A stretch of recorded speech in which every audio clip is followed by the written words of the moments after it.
Rudolph clearly let go of the pass, and Garrett was getting in an extra shot. And it's funny because Garrett is such a smart guy. He makes the poetry. He's such a smart player the way he plays. But similar circumstances, Albert Haynesworth stomping and kicking Andre Garrard, the Cowboys center, in 2006.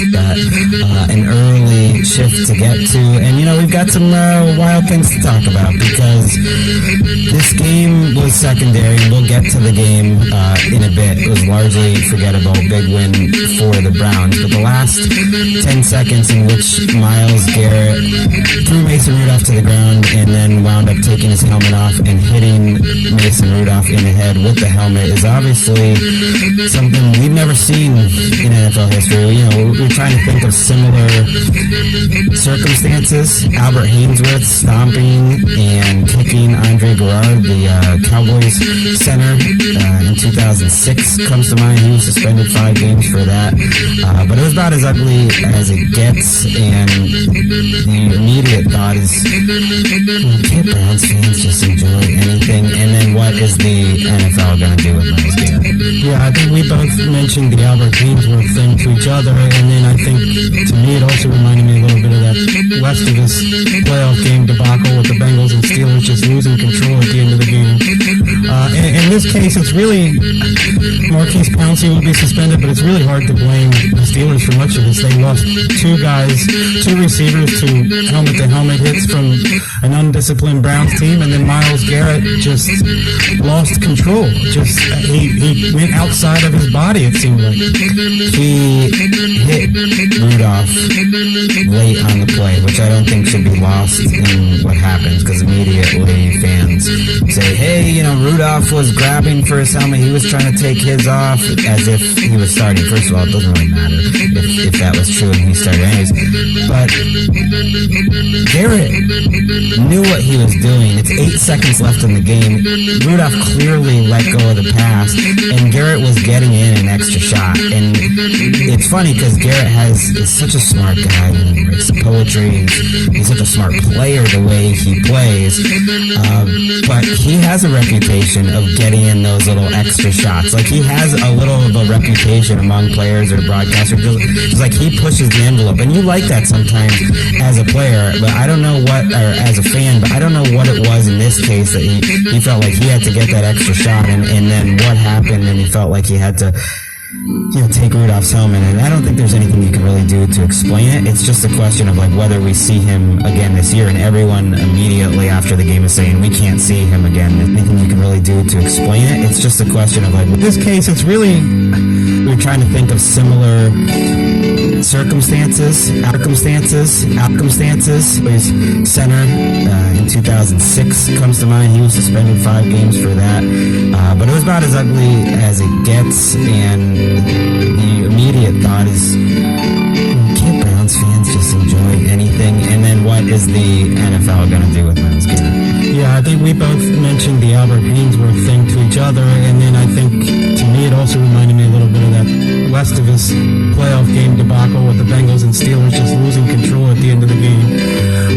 In this case, it's really, Marquise Pouncey will be suspended, but it's really hard to blame the Steelers for much of this. They lost 2 receivers to helmet-to-helmet hits from an undisciplined Browns team, and then Myles Garrett just lost control. He went outside of his body, it seemed like.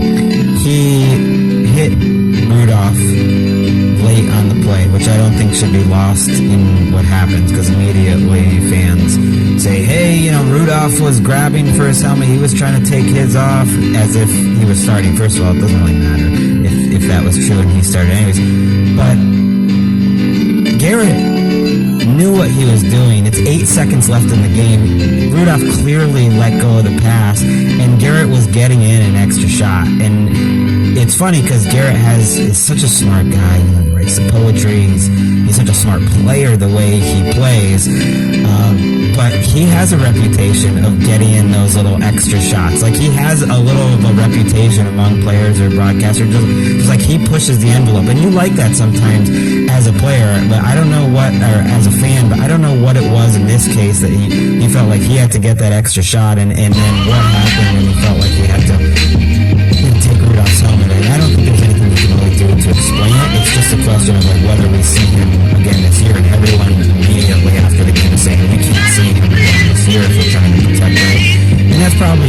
there's 6 games left in the year. I usually just go off precedent. There's really no precedent for this. To me, this is a lot worse than what Haynesworth did. Haynesworth got 5 games. Garrett obviously has no previous problem with the league, but it certainly wouldn't be surprising if that's it from out of Garrett this year. Yeah, it's hard to reconcile that reputation he has for being such an intelligent player and a poetic sort of personality with what we saw on the field, and it reminded me of a passage I've said before from Bringing the Heat, where Andre Waters, the Eagles safety in the early 1990s, he had found a way to transform himself into an alter ego, where he got himself so worked up. And let me read this passage if you'll indulge me for a minute.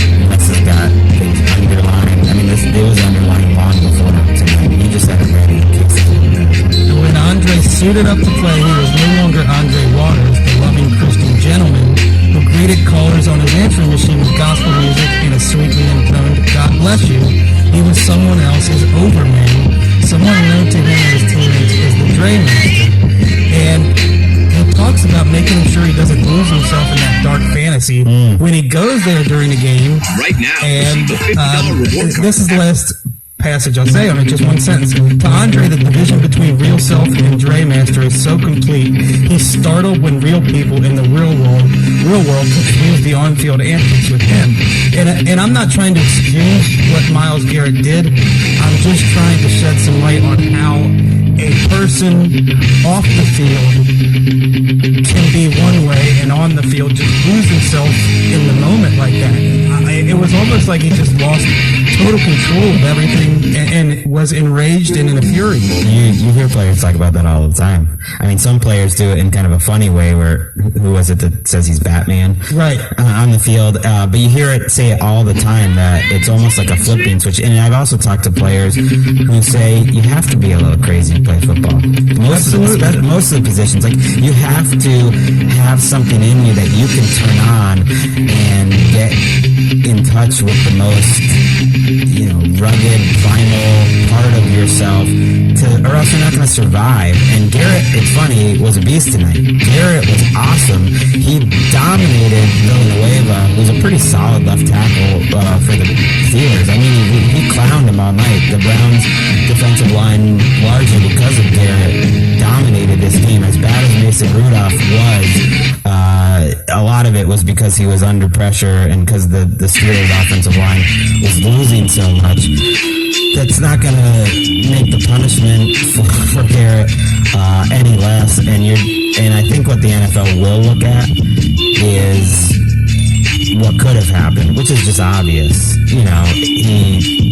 He could have caused serious damage. Who knows? He could have killed him. I mean, you're swinging a helmet at someone's unprotected head. It could have had such a worse outcome, and I think the NFL should treat it as if you have that outcome, because it's really the action. It's not whether he was able to connect or not that you're going to be punishing. You don't ever see teammates after a game fail to stick up for their guy. And in this situation, Odell Beckham and Jarvis Landry were on the set with Colleen Wolfe and the gang, and they were presented with the video for the first time, and they just said over and over again, it's ugly, it's ugly. And Baker Mayfield, when he was asked about it by Aaron Andrews, was kind of similar. There's no way you can defend your teammate there. You just have to say, this is part of our undisciplined mess. We can't do that. We have to be better than that, and it's just totally unacceptable. It was alarming. Not alarming, but jarring to see Baker say that, and clearly disappointed, not just in the actions in the moment. He's friends with Mason Rudolph, so that's all part of it. But disappointed because he knows he's lost Garrett. I mean, they sounded like they lost the game, and I meant to start the podcast with that quote from Jarvis Landry that he said to Colleen Wolfe, our friend, where he said, the ending of this game just takes the spirit out of it. Like Joe Thomas was talking about the game in this win, and Landry, watching the video, said the ending of this game takes that joy away from it. Not only is there going to be the conversation, but you're losing one of your best players, and it ties into what's been a running theme with this Freddie Kitchen team. You mentioned it. Demarius Randall got kicked out of this game too for a headhunting hit. Juju Smith-Schuster left earlier in the game to a hit that wasn't even called, that should have been called. On that exact same play, Mason Rudolph was hit in the head, and for a pretty routine roughing the passer. But it just goes to this Browns team where at one point tonight they had as many penalty yards as they had yards allowed. I mean, they were dominating this game. There was no reason for the Steelers to be in this game, you know, late into the fourth quarter. And it does get to some of not just the inconsistencies on offense, but just the general sloppiness and lack of discipline they've had, and then it kind of comes out in the worst way you can imagine. Yeah, and I really have a hard time pinning Myles Garrett's actions on Freddie. Right, now I agree with that. But it does speak to this season-long theme of the Browns. When you think of the 2019 Browns, you're going to think of the complete and utter lack of discipline. Although, I don't know, you have a team-wide, culture or a way of doing things of like, maybe getting those extra hits in is somehow a little acceptable. I mean, Myles Garrett's had plenty of roughing the passer penalties. This is not the first one, and I don't know if it's tolerated or what. It's more the initial action of him throwing Rudolph to the ground. But the GM tolerates, right. And the players he chooses. He is a lot more liberal about, overlooking things than other GMs are. So, Maurice Pouncey after the game, Marcus Pouncey after the game. We'll see how serious the league is about protecting players. You could see in his eyes he was furious, and he called for a year-long suspension of Myles Garrett. I think Pouncey will certainly be suspended too. He went full Joe Pesci. Right, because I get defending your quarterback, but ultimately you're gonna get suspended too for kicking and punching. And then Ogunjobi was kind of the most ridiculous thing of the whole thing. He walks up to Rudolph after it's already calming down, as if he just wants to be part of it. And he's not gonna try to take some big shot. He just decides to push Rudolph to the ground just to say like, hey, you're a little, you know what? And he got kicked out of the game, and he'll be suspended probably because of that, just because it was so silly and unnecessary. And this is a Browns team that we will transition to talking about that has no one on their schedule. It's just a row of tomato can after tomato can until week 16.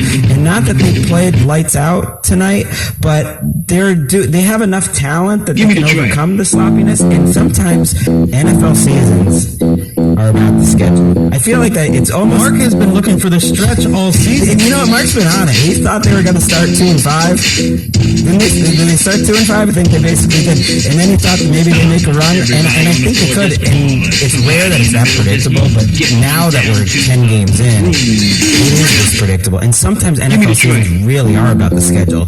Like, the Patriots won 11 games with Matt Castle because of the schedule arch. I mean, they took advantage of good coaching and everything. Let's look at the rest of the Browns schedule for a second, just so we get kind of an idea of how these suspensions and everything else could affect them. They play the Dolphins next week in Cleveland. Then they go back to Pittsburgh in a game that's going to have all sorts of attention. Then they host the Bengals.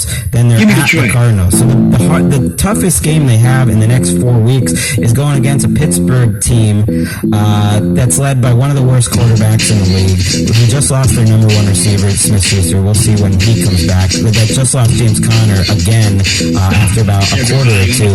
And I think he's in the mix, if not the obvious answer for the number 32 offense in the league. I mean, this is the Steelers' dream, I think, of making this run. I know their schedule's either